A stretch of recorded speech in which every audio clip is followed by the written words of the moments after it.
Thanks everybody for coming along. There's a few more people here than we thought. We thought it was going to be a little informal meeting, but it's good to see you all here. This meeting today is really Tracey's meeting. I think a lot of people have heard in the background that Tracey's been doing a lot of work over the last 6 months or so, and this is an opportunity for her to just put it out to the community, and it's pretty eye-opening. So, yeah, hold on to the seats. So, Tracey. All right, thank you, Fred. Thank you everyone for coming along today and giving up your Saturday. First of all, can everybody hear at the back? Yeah. No? Okay. Maybe in no. That's not connected. No, that's just good. Oh. Okay. Oh, is it okay? I'll try and do it a bit louder. First of all, we're not here to split the community. We're not representing any group. And I just want to share some things that I've discovered over the last 4 months. So if I hold up the flyer, there's a large volume of information. So I've tried to summarise it as best as I could, just for the most important points. And then I've also outlined some actions of what we've done to date, and then also some follow-up of what's left to come as well. So I'm not experienced at public speaking at all. I've never done it. So this is why I've asked Fred Stevens to come along and share the presentation with me. I think she's doing better than me. Okay, Fred. Okay. So just a little bit of background. This is the environment we're talking about. Just to say where things are at the moment. At the moment, the District Council have told us that we're liable for 50,000 K per household, but that's still not quantified because there's obviously what's happened at the Green Lakes going to put the price up. The contract work for stage 2 has started. There's going to be variations and cost escalation, so it could well end up at sort of 70, 80K. We don't know. It's an open check at the moment. What the working group and the LTRA have been trying to do is to lock in a fixed price of 36K. And they've done that on the basis of a 50-50 split. Have you got that slide on? Okay. So the 50-50 model that they came up with is to say that while the other lakes, like Lake Okareka, had 50% paid for by the government and the other 50% by the ratepayers at Okareka. And that was quite similar at other lakes like Rotoiti and Rotoehu. But the Crown funding deed, this is what the Crown funding deed says. It says that 50% is paid by the Crown. The other 50% is paid by the District Council and the Regional Council together. That pays for the whole system. There's no money coming from the individual ratepayers at the lakes. Now, that is clearly shown when the deed fund was signed back in 2008. The Prime Minister at the time, Helen Clark, made a speech, and that quite clearly said that she recognised that the lakes were national treasures, and that protecting them with sewage systems was beyond the capability of the ratepayers that lived at the lakes, and beyond even the Rotorua Council and the Bay of Plenty Regional Council. So she said that the government would put in $72 million, and that the other 72, to take it up to 144 million, would be half paid for by the Regional Council and half paid for by the District Council. So I'll just read a bit of her. Yeah, and so, what she said is that the lakes are national treasures and that should be paid for by, the burden shouldn't fall on the people that live there, or even fall on the district ratepayers. So she said that because they are national treasures, the government, the greater government would pay towards it by 50%, and that the local government would pay to it by the other 50%. So it's quite clear. I don't think her intention was that the ratepayers pay for it. So yeah, Tracey, you can speak it. Tracey, yeah, you speak to that, Tracey. So I'll just take a little bit out of her speech. Rotorua is acknowledged as one of the richest jewels in our tourism crown. It has attracted international tourists since the 19th century. They and domestic visitors too come because Rotorua is a strong centre of Maori culture and because of its awesome natural heritage, including the iconic lakes. It is vital that both the cultural and natural heritage of Rotorua is sustained. The local community has signalled its willingness to make major contributions to the cost of restoration, yet a project of this scale is clearly beyond the ability of the councils alone to fund without excessive burden on the ratepayers. Nor should they be expected to do so when these lakes are in our nation's tourism heartland matter to us all. So, yeah, it's pretty obvious the intention was that it will be paid for by central government and local government, not the individual ratepayers. And we'll show you as we go through why that is the case. Just a little bit further background. What's happened is, we've been set this price of 50,000, and what happened a little while ago was Lake Rotoiti, Rotoma. They had a system put in. The people at Rotoma and Rotoiti were told it would cost them $12,000 for that system. Then it crept up to 14,000, and they all signed a piece of paper. Unlike us, they actually signed up for $14,000. So during last year, they got their bill from. They were told they were going to get a bill from council for $45,000 for their system. And I went along to the meeting at Rotoiti, Rotoma, and there was more people than this here, and they were all angry because they'd signed up for 14K and they get a bill for 45. And that was to do. The meeting was a long-term plan deliberation meeting, which normally only 2 people turn up to, but they were pretty angry, and they made extensive submissions at council, and upset about the cost. And what council did in their long-term plan deliberations, they decided that yes, it's too much for the people at Rotoiti to pay, and they finally sort of conceded what we've been trying to tell them for the last 10 years or more, is that it's not just the people that live at the lakes that enjoy those lakes. And they finally conceded that yes, the rest of the district uses those lakes, and the rest of the district should contribute to the sewage schemes through the general rate. So they put the cost down to the ratepayer from 45,000 back down to 24, which is still twice what they signed up for, and they're still not happy. So that's still being fought out at the moment. But the important thing is they recognise there that the rest of the district uses those lakes and should contribute to the sewage.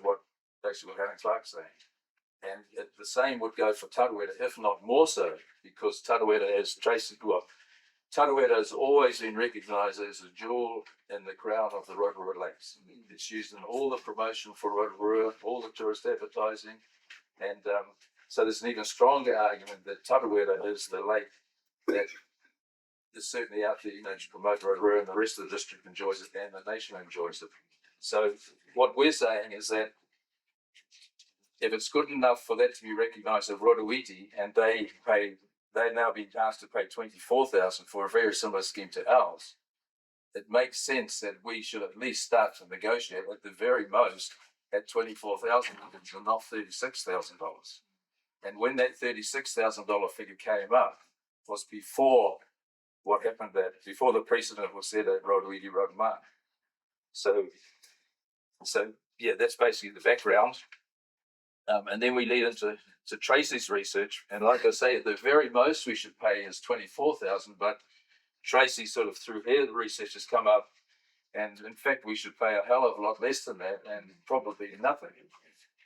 So the catalyst for this meeting for Tracey and myself and Owen was that at the last meeting last week, I think it was, for the working group, this issue started to come out of the woodwork, but it was sort of shut down, and there wasn't any discussion allowed on it. So we sort of thought this is a good opportunity to get this out, and so you can all understand exactly what this funding deed is and how it affects what our system is likely to cost us. So again, in the funding deed, so Tracey will point out, you can't read it, but you just point in the general direction. But it says quite clearly, Bay of Plenty Regional Council shall, in each financial year, pay its contribution towards matching the Crown's contribution to the costs of the interventions described in the annual work program. Now, the intervention is the sewage scheme. And in 11.1, it says the same for the Rotorua Lakes Council. So again, it's just saying that they should pay 25% each to make 50% to match the Crown's contribution. Next page, Charlie. Yeah. Sorry, Owen's multitasking here. He's actually recording the meeting and doing the slides, so he's doing a great So job. when the deed funding agreement was signed, it spoke about the 12 Rotorua lakes, but at that time they identified 4 as priority lakes, and they were Lake Rotorua, Lake Rotoiti, Lake Rotoehu, and Lake Okareka, because at that time some of those lakes were sort of declining quite markedly in water quality, and that's what sort of was the catalyst to get that funding deed into place. Now, the important thing to remember is that at Lake Rotoiti, you've got Lake Rotoma, which sort of piggybacked onto their system, because you've got Lake Rotoiti and then sort of a little bit further on you've got Rotoma. So it became by default part of the Lake Rotoiti system, even though it wasn't a priority lake and eligible for the deed funding. Right? And at that time, Tarawera wasn't a priority lake either. So we obviously at that time weren't eligible for funding. But by the same token, we could have been easily piggybacked onto the Okareka system, because we're just an extension of their pipeline out here. So that's an important thing to remember. Lake Rotoma has received at least how much? 10 million? 10 million. 10 million out of the 144 million, the 72 million from the Crown. So it's quite a considerable chunk. And the way we see it, according to the deed, they weren't eligible for that. And the other thing too to keep in mind about that 10 million, there's confusion around it, whether it's a loan or whether it's actually part of this program funding, because I've found it in 3 different places. So there's something that needs to be answered there as well. So just for a bit back, what Tracey's been doing, she's gone through all the annual reports for the district council, the regional council, back from 2000. No, sorry. No, I'm not that good. Well, It's just the Rotorua Tiarawa Lake Strategy Group. So that's made up with 2 representatives from each organisation. So we've got 2 representatives from the Bay of Plenty Regional Council, 2 representatives from the District Council, and then 2 representatives from the Tiarawa Lakes Trust. Yeah, but in that process, you've gone through all the books. Yes, 16 years worth. So what happens is the district council gives money to the, it's the Rotorua Lakes So the Bay of Tiarawa. Plenty Regional Council receive the money from the Ministry of the Environment, and from there they give it to the other organisations for their work that they've done on the Lakes program. Yeah, but through the Lakes, Yes. Tiarawa Lakes Strategy Group. Yes. Yeah, they're the Yes. ones that sort of dish out the money. Yep. Now, what happened in 2018? The Rotorua Tiarawa Lake Strategy Group decided that Tarawera should become a priority lake.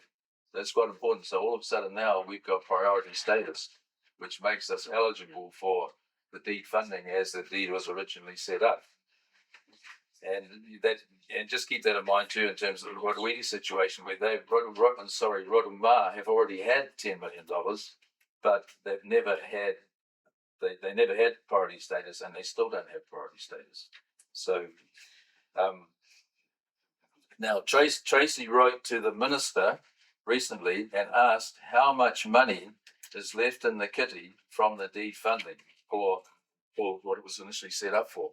And she's got the letter back. I'll let her read an excerpt of it, but there's still $17 million sitting there, and if you match that by the regional district, there's basically $34 million still sitting in that pot to be spent on reticulation and our lake, especially if it's now a priority lake. So is it worth reading something there, Tracey? Yeah, no, I haven't got the extract, so I'm just trying to look at the screen. So the Ministry of Environment have paid 55,077,456 to the Bay of Plenty Regional Council for the Rotorua Tiarawa Lakes program, and there is still 17.068 million still to be paid into the Lakes program fund to the Bay of Plenty Regional Council, so there's basically still a balance of funds to be paid there, and if that's matched by the 2 councils, that actually totals 34.1 million left to come into the Lakes program. And what Kevin Winters at the meeting last week was trying to explain was he was saying, well, look, we've got work programs in the future. He was talking about the lake catchments that are trying to buy land from the farmers so they can retire it and stop the nutrients going into the lakes. And he's saying that that it's the responsibility of the district council to do the sewage schemes and that they do the wider catchment work. But that's not what the deed says. No. The deed just says, it goes across the board. And we'll show you a slide later on where that sort of becomes apparent as well. So there is still 34 million available. Some of it has been earmarked for some sort of future projects, which haven't been done yet. But I think there's a pretty good argument to say, well, hey, you need to review that and figure out what that money is best spent on, because this deed was set up basically for sewage projects. That was the main intent of it. So Well, that was one of the key components. That was the main component, was that it was set up for sewage schemes. And then there was 5 other key components as well, which we'll find out later on that the Bay of Plenty Regional Council have actually expanded on those expenses and have actually spent more money, which we don't think they should have. But anyway. So to me, this is the one this is the slide, you probably can't see, but we'll go through it, that just shows you the way that the funds have been misappropriated and so we'll just go through it quickly. You can do it, Tracey. Yeah. Okay. This is what RDC say happened. Yep. So this is what RDC say that have happened. So I sent a Lagoima request to the council. Just Lagoima is the local government official information request. Sorry. And so John Paul Gaston came back and answered that question with a table on the 15th of November last year. So what they say has happened is that the scheme cost $8 million. This is for Lake Okareka. Then the Crown contributed $4 million towards it. And then RDC contributed $4 million. So 4 million plus 4 million equals 8 million. So there was nothing left over.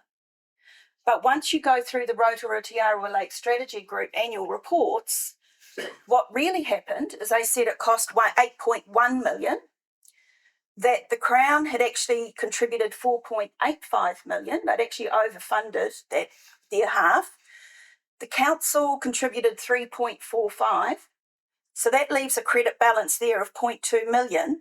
But then they also made the Lake Okareka ratepayers pay into the fund $4 million. So we've got a surplus there on one sewage scheme project of 4.2 million.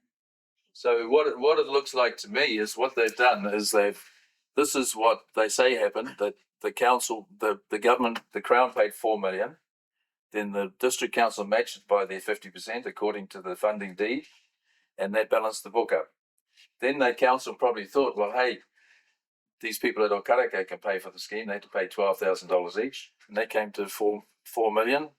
So then they took this 4 million out, and they put that 4 million in there. So it looks like the book's still balanced when they go back to MFE to show them what happened to the money. And then all of a sudden they got $4 million surplus to spend on something else.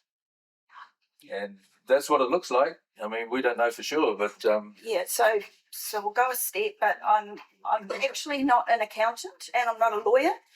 But I have had work in those fields from about 30 years ago. So I am in the process of getting a lawyer and a qualified accountant auditor to go through everything and just double confirm that what I've found out is actually correct. So I'll just put that little disclaimer in there right now.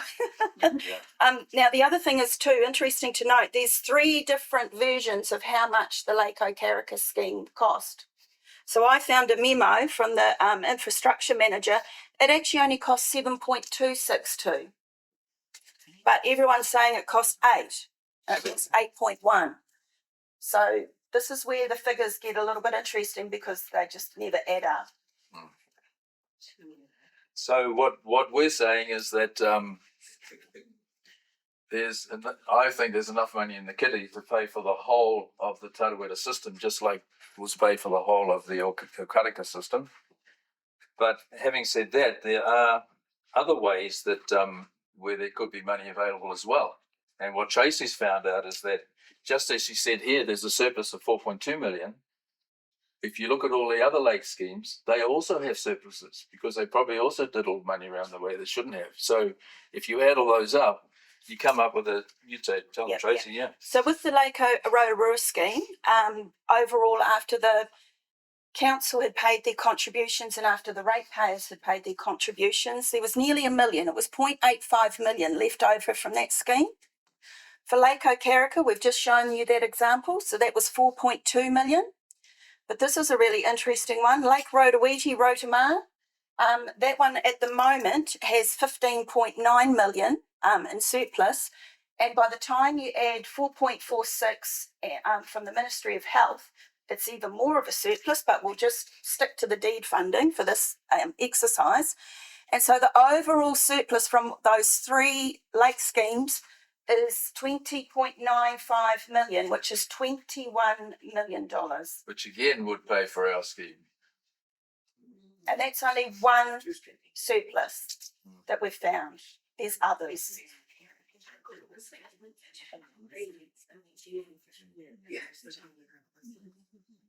So you're going to talk about the Waiora and Mate, you want to talk about it? Oh, no, you go. Yeah. You've got it written down.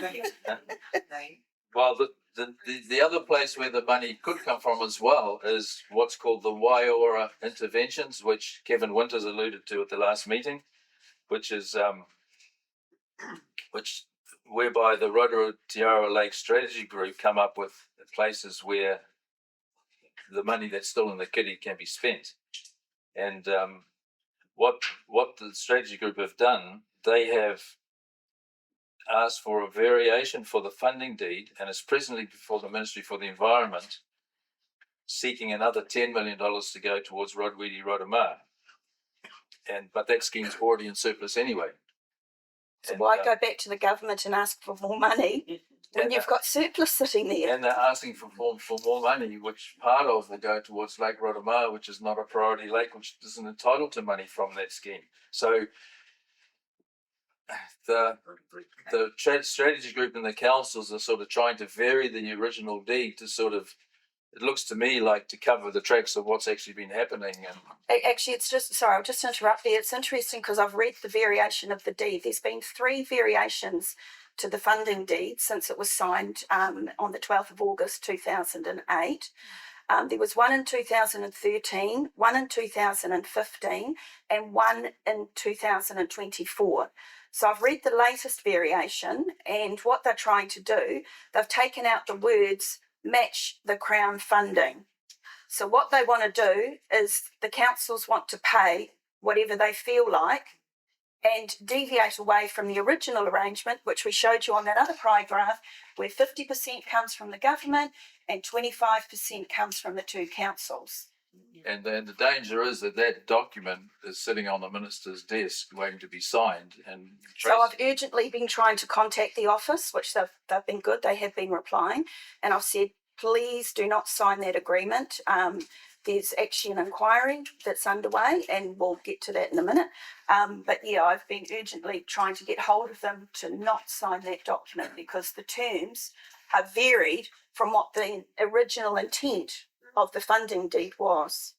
And like I said, it looks on the face of it that they're trying to rewrite the deed to sort of cover the way they've been administering the deed over the past, and hoping that all this stuff doesn't come out. So Tracy's got just some slides and a little bit more detail just to show how things balance and how they don't balance. Fred and Tracy, Ratepayers Association, Mike Allen. Before we move on, can I just make a couple of points? Yep. The 17 million surplus that the BOP EBOT talked about last week is genuine cash that's available. Yes, to be prioritised somehow. Well, actually, no, it's not genuine cash available because what they've done is they've already allocated that for the Waiora interventions over the next 3 years, for 2024 to 2027. Yeah, sorry, it's cash that hasn't been. We're living in a world where cash is tight, right? So I'm thinking, where is cash coming from? Yeah, and it's available. That could be reprioritised. That was the first point. So I'm just thinking, where are pockets of cash that will help you in your journey? Right. So that's one. We're going to come to that. We've got 3 different sources. So this is one of the sources. Well, that's not actually. Well, there's a question I've got around that. That Lake Rotoiti Rotoma 15.9 surplus. is slightly at odds with the conversation at the meeting last week where they said the budget was 34 and the cost was 56.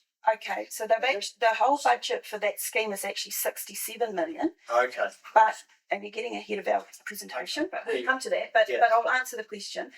So basically at the moment in the annual reports, there's 34.4 million that have been recorded as costs for Rotoiti, but there's 32.6 million that hasn't gone through those annual reports. Right. So when we hear the council saying, oh, you know, that scheme is worth 67 million, the 32.6 million that's outstanding for that scheme hasn't gone through the annual report. So we'll come to a report later as well. Sorry to interrupt. No, right, perfectly. And we want people to ask, because I mean, this is an informal, we are going to have a Q&A session at the end, but please feel free to answer questions as we go But along. it's you know, the slides Tracey's going to get into in a second, just sort of spreadsheets of all the money, where it all is and who paid what and what it was supposed to be for. So they're quite complex and it takes a while to get your head around it. And So this has been a little bit of a complex exercise to go through, but I just want to try and keep it simple. I won't go through all the nitty gritty,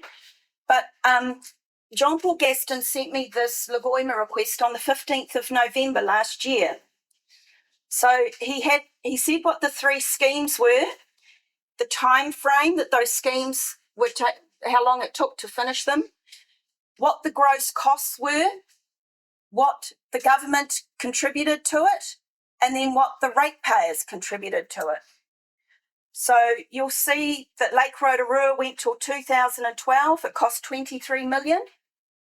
Lake Okareka went to 2009, that cost 8 million. Rotoiti, Okareka, now that was the first part of Rotoiti because that's been split into two stages. So that was 11 million. And then the latest one, they're saying, is costing 56 million. So that totals 67 million for those schemes.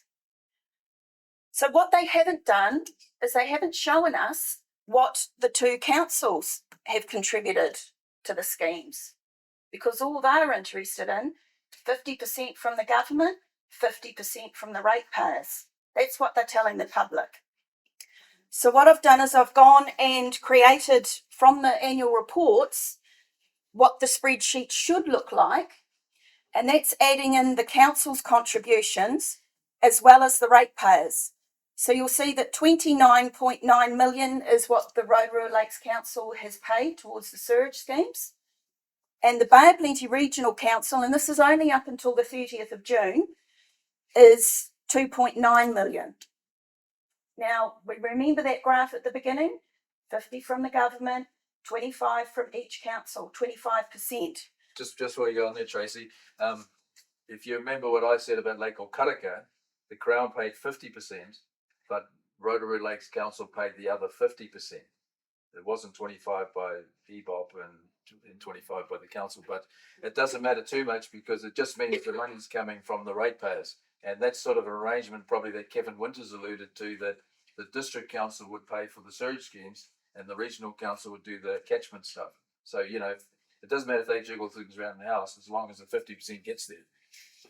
The other interesting thing that I noticed too is that the council had the cost of Rotorua, that scheme alone, we'll use that as an example, at 23 million. And it ended in 2012. That's when the sewage system was installed.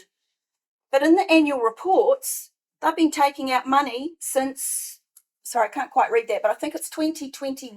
2021, yeah. So they carried on after the scheme had finished, taking money out. So they spent 28.5 million. So that's a difference of 5.5 million just in the cost of that one scheme. And this is where I've shown that we've got it split into two parts. There's only 34.4 is the cost of Rotoiti that's included in the annual reports. 32.6 to make it up to that 67 million, that's not in there. And I don't know why, because the scheme is mainly complete. I think there's about 80 households left to be completed, and I think there might be 5 maraes left to be completed as well.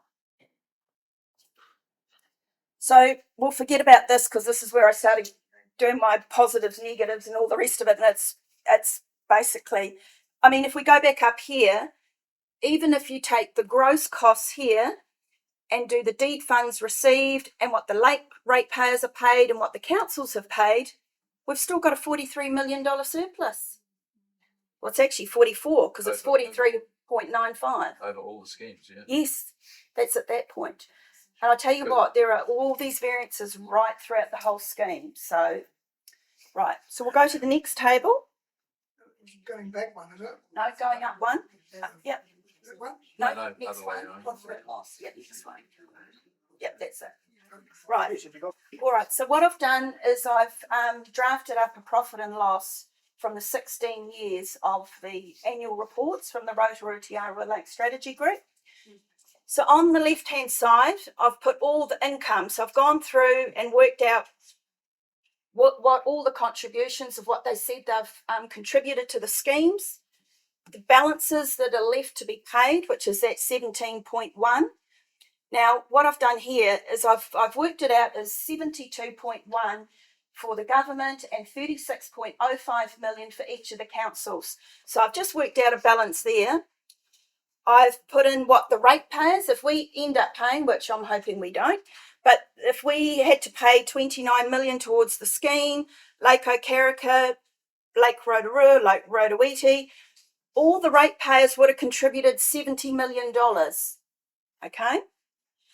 Then we've got the Waiora deed interventions, which will come out in the next 3 years, which is 20.8 million to be left from the fund. So the surplus of the funds to be received into that scheme, because remember the whole scheme is only going to cost 144.2 million. So we've got a surplus of 110.9 million just on the left-hand side of the profit and loss. It's huge. On the right-hand side, I've done the cost of the sewerage schemes. I've left out the 32.6 million for Rotoiti because it's not in the annual reports, so we can't include that in there because we're not sure whether we believe council that that's actually the cost of the scheme at this stage. And then what I've done is I've gone through and put all these other expenses. Now, all these other expenses are the Bay of Plenty Regional Council. So they've come along and they've expanded the expenses that they wanted to pay. Now, I've worked out Give us some examples. Okay. Please, So we've Tracey. got aeration, advice and support, 2.1 million. I would have liked to have been an advisor. Lakes Engineering Solutions, 0.5. Gorse, 1.1.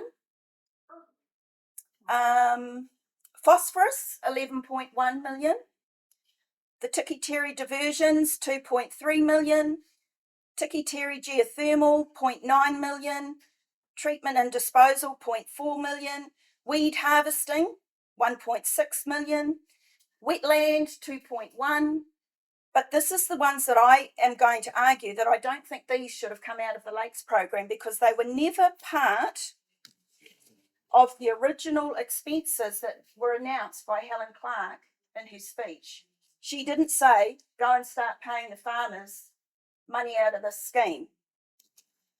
So I've calculated that to be 13 million. 13. But for just those expenses to do with the land incentives schemes. So then we've got a subtotal there. So I've got a variance there of 33.3. So has anyone got a calculator on them? I have. I have. So if we do the left-hand side, so we've got this variance over here, 110.9 plus 33.3 equals 144.2 million. It's just, So effectively, I'm guessing that they've probably collected double what the scheme was worth. Question from the back? yeah. Just a basic question about how councils actually run. Are they able to move money that's earmarked from sewerage to something else? Well, Tracy, you can answer that. Well, we're sort of getting to that a little bit later on in terms of the inquiries that Tracy's got in the work. They may have already moved it somewhere else. That's exactly right. And I you tell about the auditing? Yeah, I mean, we are getting an auditor to, there's several things that are happening in the background.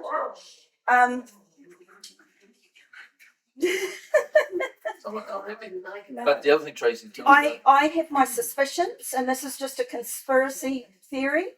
I haven't had this verified. I haven't had an auditor look at it. But Steve Chadwick, before she left council, did all these capital projects. They were 180 million. The council had to fund 104 million. Oh. And that was towards the aquatic centre, Lakefront. the library, the lakefront, Sir Howard Morrison building. I haven't had that verified, but I've just got my suspicions because the figures seem to be quite similar. But in theory, they've been audited. The Rotorua Lakes Council have been audited. So Audit New Zealand should have said, okay, well, we can see that you've paid for these projects through your debt, because obviously our debt's gone up and our rates have gone up, so they've had more income. And Audit New Zealand would have done some flags. But anyway, that's just a conspiracy theory. I'm waiting on an Auditor General. So what I've done here is I've looked at the gross actual costs of the schemes, of the surge schemes from the annual reports. I've calculated what the half share is, what they should be paying. So MFE should be paying like 14.25 for Lake Rotorua. They only paid 10 million. There's a variance of 4.2 million. Then I've worked out what the council's half share should be and then what the variances are. So just for those three schemes where we know that there's 20.95 million surplus, the Bay of Plenty Regional Council under-contributed by 23 million. So they didn't pay their half towards the sewage schemes. So then what I've done is I thought, well, let's put Lake Tarawera in as an example and work out what, if it was well, we know it is a priority lake. It has been deemed that by the Rotorua Tiara Lakes Strategy Group because they have actually amended their agreement. So with Lake Tarawera being 29, in theory, MFE should be paying 14.5 million. They've only paid 6.5 million. So that leaves a variance of 8 million. The council share should be 7.25 million each. We know that the Rotorua Lakes Council has only contributed 1.485 million, and the Bay of Plenty Regional Council has only contributed 750,000. So I've carried those balances down, and we've had two conflicting stories about the Better Off Fund. Which is the Three Waters money that came from the government, Yeah. So there was 2.05 million transferred from the aquatic centre over to the Tarawera Sewerage scheme. Now I've seen a memo from the Bay of Plenty Regional Council where they're going to allocate the protest costs of the Green Lake Rotoiti, to that money. So we probably won't see it. It's a Clayton's gift. So that if that's 2.6, I worked out the cost for the protest to be 1.3 million. That was 400,000 for the first 2 weeks of the protest, and then it was 20,000 per day for the fencing, the security, the traffic management. So there's only 0.55 left over by the time you take the aquatic centre funds, and because now they're saying that protest cost us 2.6 million, not 1.3. So they've doubled that cost as well. So I've taken those balances down and I come back to 20.8 million that's left to be funded for the Lake Tarawera scheme. And of course, they're trying to get that out of the ratepayers. The Waiora interventions, the money to come out over the next 3 years, coincidentally, is also 20.8 million. Next slide, please. Right, so I haven't seen these yet. Owen did these late last night. So he's done a couple of graphs here. So this is what the current contribution is. So we've got the Three Waters Better Off Fund. We've got MFE with their 6.5 million. We've got RDC with their 1.485. We've got Bay of Plenty Regional Council with their 750,000. And then we've got the ratepayers paying all of this, which is 18.22 million. Then we've got the contributions as they should be. If With we're, Tarawera as a it's priority. Tarawera as a priority lane. So if we could get the deed funding, this is how it should be funded. And this is what I'm working on getting funded. So we've got the Three Waters of the 2.050 million. Now you'll have to excuse me because I'll have to refer to my notes. I can't remember those. Oh, here we go. So that one's 12.545 million. Crown. So that's half the scheme. Like that model we saw at the beginning, the 50%. Then we've got the 25% from the Regional Council and the Rotorua District Council. So they would, in theory, be paying 7.25 million each to make up the other 50%. As they showed us they did for Lake Okareka. So this is the contribution. So we talked about this. This is the actual current contribution, right? So at the moment, the council's thinking that we're going to pay $50,091 each. So if we look at this portion here, that's 18.22 million. Now, if we divide that by 550 households, because we've got 446 households and council have allowed for another 100 houses to be built in the future, that only totals about 33,000. So why are the council getting us to pay 50,091? Because we know what the figures are, we know what the contribution was, and it wasn't until Owen said to me, "Oh, do you want to do a couple of pie graphs for your presentation?" I said, "Oh yeah, okay." I thought this is pretty impressive. So he did this pie graph up. So I started looking at the figures and working them all out, and so I started off at 29,000, which was the 29 million, which was the cost of the scheme, less the 6.5 million from the Ministry for the Environment, less the 1.485 that the council are paying, less the 750,000 that the Bay of Plenty Regional Council are paying, and I got to the 18.22 million. So I thought, I might just divide that by 446. And then, oh, hang on a minute. Fred corrected me and said, no, it should be 550. So I'm thinking, well, what's happening with that extra 16 odd thousand between 33,000 and 50 odd thousand? That comes out to 9.33 million. So they were going to get us to pay an extra 9.33 million. And if we add that to the 20.95 million that we know is in surplus from the other three schemes, it comes to 34.1 million, which coincidentally is what's owing from the scheme, which is Ministry for Environment, 17.1 million, and the councils matching it by 17.1 comes to 34.1. So I can email everyone a copy of that because we actually did work it out on a spreadsheet. So that only happened at the 11th hour, and that came out of Owen saying, do you want to draw this graph up? And I said, yeah, that sounds a great idea. So I wouldn't have discovered that, and I wouldn't have done the calculation. And I'm amazed that no one else has picked up and done the, and thought, here's the cost of the scheme, here's the contributions, divide it by the number of households, this is what we should be paying. I tried it, but it was so messy. What they do is they deliberately try to make it confusing because they've tried to confuse everyone the whole way through. Yeah. And I think they probably didn't expect someone like Tracey to go through all these papers and find these discrepancies. Excuse me, Fred, are we going to put a guard on our dear friend up the front to look after her for the next, Yeah, until the 25th of February. February? I think we should make sure that she is protected. Yeah. I think I recognise that face. Is that Barbara Thompson? Yeah. Right. You're part of the inspiration for this meeting. Yeah. Thank you, dear. Because when you got up in front of Kevin Winters and you said, we've been wronged, and he said, he misheard you and said, what, robbed? Yeah. I yelled out, Both.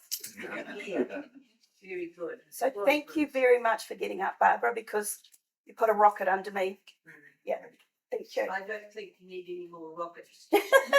Well, the other thing I think you deserve is somebody that gets some of your jobs done that you haven't been doing at home.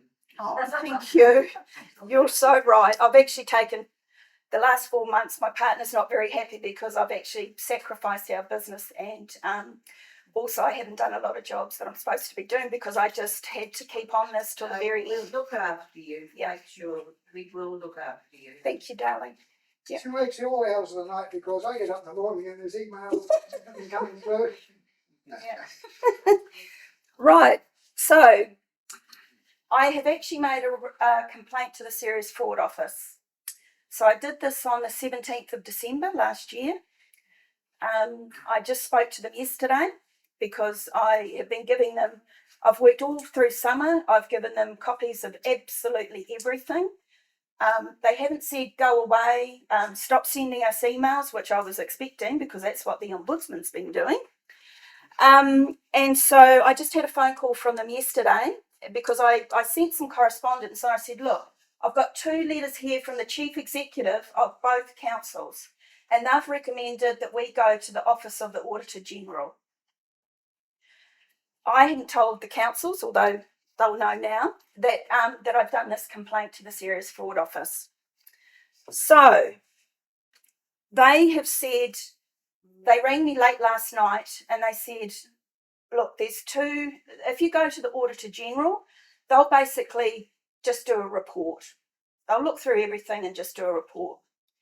If you let us triage the complaint, we can actually prosecute. Because it is actually criminal. I think it's criminal what they've been doing to the ratepayers. Yeah. So I've calculated it, I thought it was 30 calendar days from when you make the complaint. It's actually 30 working days. So I've worked that out to the 19th of February. So we've got to wait until the 19th of February to see whether they're going to take up the complaint and do an investigation.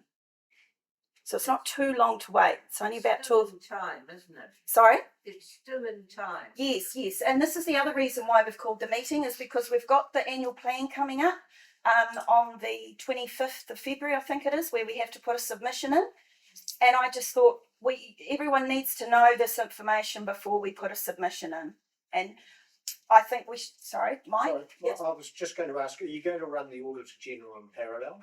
No, and that's why I went to the Serious Fraud Office, because I said that because the thing is, you can't have the 2 organisations running in parallel. We've really got to let the Serious Fraud Office go through everything first. The reason I asked that question is I've had all your emails and I've watched this presentation. Yeah. There are a million numbers, right? People will drive the bus through the numbers, and to have it done or reviewed by the Auditor General will add weight to your program. Yes. So I'd recommend you do that. Okay. Yeah. All right. So the Serious Fraud Office have recommended that I let them triage this complaint first. And as an alternative, once we come back on the 19th of February, if they say, oh, look, there's nothing wrong here, we're not going to investigate it, then we can go to the Auditor General. But yeah, let us have a discussion about that. I can But show you. at the moment, Tracy, you've got someone from Hogan looking through it, haven't you? Well, I've got we've had some volunteers from the community. So after the working group last week, I went down to the landing and I bumped into Alan Hunter. So he's a retired lawyer from Hobeck, and he's offered. I've sent him the variations of the deed and the first deed, and I've said, can you please go through and check that I've interpreted this right? So they're going to be going through. The other thing that I've asked them to do is that I don't think the council has a legal mechanism to make us connect to the reticulated sewage system. Now they're quoting the Local Government Act 1974, section 459, and I've read that and it relates to drains. Stormwater. Because it gets carried out to the sea. You would do that too. Yeah. So I'm trying to get a legal opinion, because what I'm thinking is that if they have no legal mechanism to make us join up to the reticulated sewage system, then we'll just say, we'll just wait for these inquiries to happen. So can we show the picture of Andrew Hogarth now? Oh, they don't want to see it again. Oh, sorry. Oh, Right, now, hey, this guy is our friend. So I've written to Andrew and I've had responses as well. So I've had confirmation from the Ministry for Environment, from Penny Simmons, who's his boss, that he is looking into the matter. So he is actually going to be conducting an inquiry, and I've also sent him all my information. So his inbox has been jammed up as well. So he's got absolutely everything. So I've also, just in the last week, after the meeting at the working group, which was fantastic, when Kevin Winter said, we'll go to the Ministry of Environment and put through an appeal for more funding for him. So that's exactly what I've done. Wow. So they're going to consider that, and just because this is going to open up a can of worms, because the Ministry of Environment is going to come back and say, well, hang on a minute, we've given you 55 million, you haven't allocated it to all these sewage schemes and that, where's the rest of it? Because, and so, sorry, we've got a hand here, yeah. Does the opposition environment person know as well? Because these things should really be bipartisan, considering that it came from the Labour Party to start with. That's an excellent suggestion. Yeah. You want PMS, even though I'll give it to them. Oh, that's awesome. What's your name? Gillian. Gillian, okay. Yeah, she'll go down the list and check with the person that's gone on. So if you let me know afterwards, I'll give you their email. That's an excellent suggestion, because I think the opposition will actually hold the government to account as well. Do you have to have that off of the door for going on? Yeah. Yeah. No, that's good. all right, so just for clarity, I think what, first of all, the work you're doing is fantastic. Secondly, getting the hierarchies like the SFO and the auditor involved will end late, because from the inside out, we're all sort of conflicted, and we want a version of the truth that's an authoritative one, if you know what I mean. So they'll have a look at all your work. When you say that Andrew is launching an inquiry, is that a genuine inquiry, or is that our interpretation that he's going to look into it? Or because if it's a genuine inquiry, then we need to let that run. Okay, well that's a fair question. The only reason I contacted Andrew is because they had a meeting out at Rotoiti, and someone had said there either he was going to do an inquiry or they were going to approach him for an inquiry. So that's why I thought, well, I'll jump in here and I'll send him all the information that we've got. Yeah. But we're still waiting to hear Yes. whether he's launched a formal inquiry. Well, I've had confirmation that from the Minister for Environment from their office on their letterhead that he will be looking into the matter. All right. Yeah. Yeah. It's different to it. I know. They haven't said Yeah. inquiry as such, yeah. So anyway, so the sorry, another question from the back. Yep. Has this information been shared with the other schemes? So I've shared it with the Rotoma people, Rotoiti people, yeah. But I think Okareka would be quite interested to maybe ask for a refund. yeah, so I'm saying I'd say all the other lakes Yeah. too. Yeah. the more people you have in the room, the more people that are looking at this, the more questions are going to be asked, Yeah. and the accountability comes up. Yeah. So if I can just refer to the back of your fact sheet. So the outstanding follow-up actions. So No, no, we're finished. So who's that? What was it? Is there another one? Oh yeah. Oh yeah. No, just leave that up. That's cool. Yeah. So then we've got the legal and accounting verification. So we're going to get that all looked into. MFE, one of their staff members is actually going to provide us with a response by the 10th of February. The Official Information Act and the Local Government Act, well, I'm the queen of, I've been told I'm the queen of the Goima request. So I've still got some more outstanding ones left to be answered. We've got the response from the Serious Fraud Office from the 19th of February. And once the response is received from them, then we'll decide whether we go ahead with the Auditor General or whether we do that in conjunction as Micah suggested. We've also got the Ombudsman reviewing the 170 properties that they said couldn't take an advanced or an aerated OSET system. So he's also looking into that as well. The Ombudsman they've still got to, review that question. And then we've also got a response from the Ministry of Environment to see if we can get some more funding. Very good. So we've still got some options. I just wanted to lay everything on the table so everyone is aware of what's going on behind the scenes. And now you can say, right, how are we going to deal with the council? And I think, personally, like you said, we're not funded by the community, but I believe that, the working group and LTRA now are pushing for a deal to settle at 36.6K.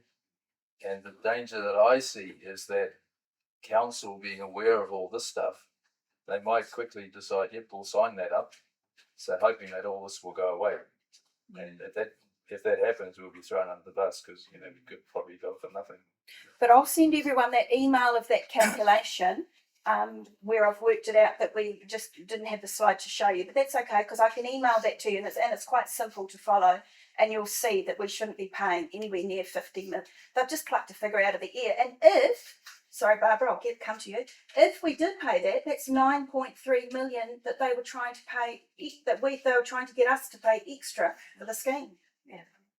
Right, Barbara? Yes, I hear people saying, and they're genuine, they say, I can't afford 15 million. Thank you very much. 15,000. Yeah. And they mean what they say. Well, I think that's what Helen Clark, why this deal was set up. Exactly, but couldn't we have a vote of what people in the room think is worth putting our price on, of what we would be calling a token gesture, or if they can't afford it, putting nothing, so that we've got some written facts. Like, Well, Barbara, at the moment, the people speaking on behalf of the community have come up with 36.6K as a fair figure.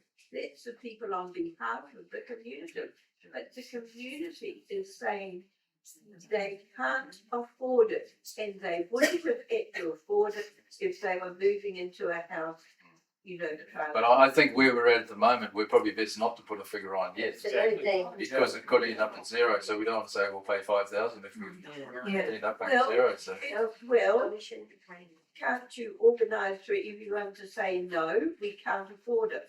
And that's what I'm saying, Barbara, is that there's no legal mechanism. We don't think there's any legal mechanism that they can make us say, you've got to get them onto your property, you have to sign the locality plan, you have to connect to the sewage system. Right. Because I'm looking into the legal side of it, I don't think they can legally tell us to do that. No. So what we do is we don't let them on our property, we don't sign the report until these inquiries have been concluded. Yes, fair enough, fair enough. I think it's on the next. And we don't accept the 36,000. No, I don't accept it either. I'm actually in the position where I've got two titles. So if the council turned around and said, you've got 50 grand to pay, that's 100 grand, and there's no way I can afford that. I can't even afford the first figure. So that's. Can we have a show of hands, it'll help everybody's pride deals. Who thinks they can afford it and who thinks they can't? I don't know if it's got anything to do with that. I think what actually happens is it's morally corrupt for us to any society to actually do this. A lot of people here spend their life sorting their shit out. Suddenly this has been done for them. Yes. Okay, lady, back. I have to say that we've been batch owners out there since the late 1950s. And even then, when my father was alive, he used to complain about what we didn't get for the rates that we paid. Yeah. We had a gravel road for years down to the end of Spencer Road. Yeah. We had rubbish collection taken away. What do we actually get for the rates? Yes, we contribute to everything in the road. Well, That's right. We come out here to spend time out here. We don't go in to use all the facilities in Rotorua.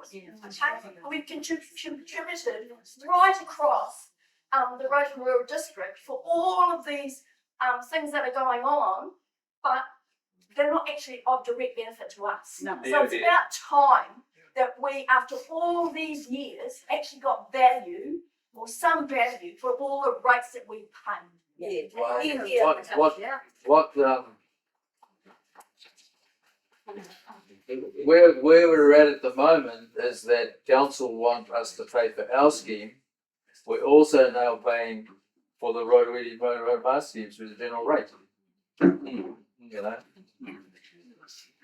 So are there any more questions? Oh, Julia? Just to round up, there are some very much, as Barbara and the others were saying, I think there is such huge social justice issues involved in what we've seen already. If people, if families, retirees, superannuitants, whoever have contributed this extra money that they didn't need to pay, it really concerns me from a social justice sense that these people may have gone without or are going without children, their education, their groceries, their power, the way they live their lives, their ability to live decent lives because they've had money sucked out of their bank accounts. It should never have happened. No. There does need to be some redress for that if that's the case. Yeah. And for some people, of course, it's too late. But we don't want the too late-ish going on with us. The New Zealand Herald published an article last week saying that, how wonderful it is that Lake Tarawera is now the most expensive suburb in Rotorua, one of the most expensive places in New Zealand. But that doesn't mean that we are rich. As somebody just said before, the been since 1950s. Our original home was 128,000, and people said, "Why do you want to live out there? What do you want to drive all the way out there for?" We can't help it if what's happened to the demographic makeup of our population has changed, and we don't mind because we love all those people who come and go from here. They're our neighbours. But the fact is that there are some social justice issues here that are concerning for people like Helen Clark, because that's what how her brain works. And we have to be careful that the we're looking at that does not come under the same category as we're looking for 2 new ferries in a Dunedin hospital, because we're a bit over all these hollow promises by the present government. So you need to make sure that that thing is not signed. We need to That's what I've been trying to do. Yeah. They don't have integrity at the moment, so we just have to be careful. any other questions?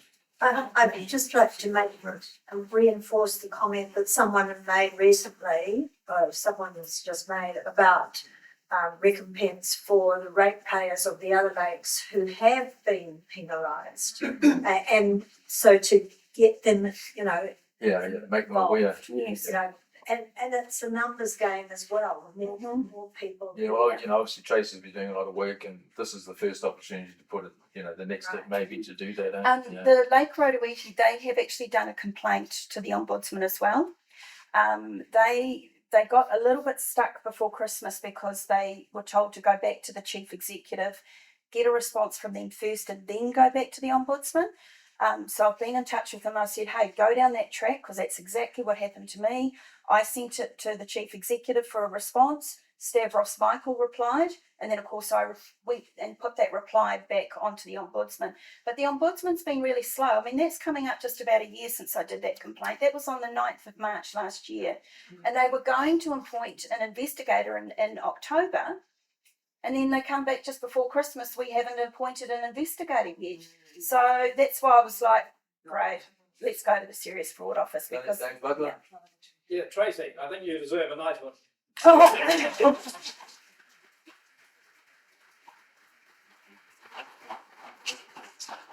Thank you very much. I told her if she's lucky, she might get a bottle of wine. So have I answered everyone's questions?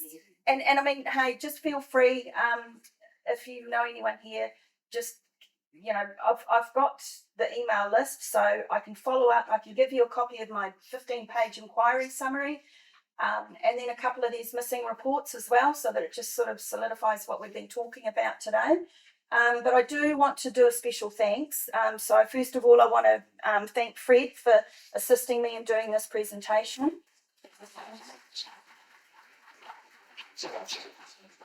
I want to thank Rohan Wells because he's also been in touch and been on the receiving end of all my emails, and we've had several conversations, and he's actually just come back from Sydney late last night, so he's made the effort to come here today.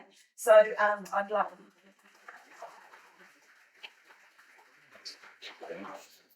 Jenny Peace, my good friend from Restore Rotorua, she actually came along and helped me deliver all the pamphlets the other day, so that was awesome. That took us about 3 hours. Jude Rice for offering advice, encouragement and positive affirmations throughout the research process. Alan Hunter for discussing the legal aspects of the funding deed at lunch after the working group meeting. The Callaghan family for their support and their compliments, and they're actually going to be getting some family friends to look into the accounting side of things.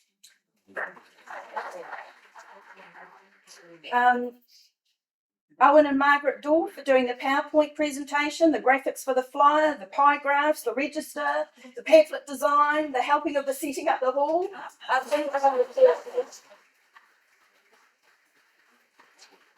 I've interrupted their dinner twice this week and also lunch, I think. So yeah, they've been tremendous. Yeah.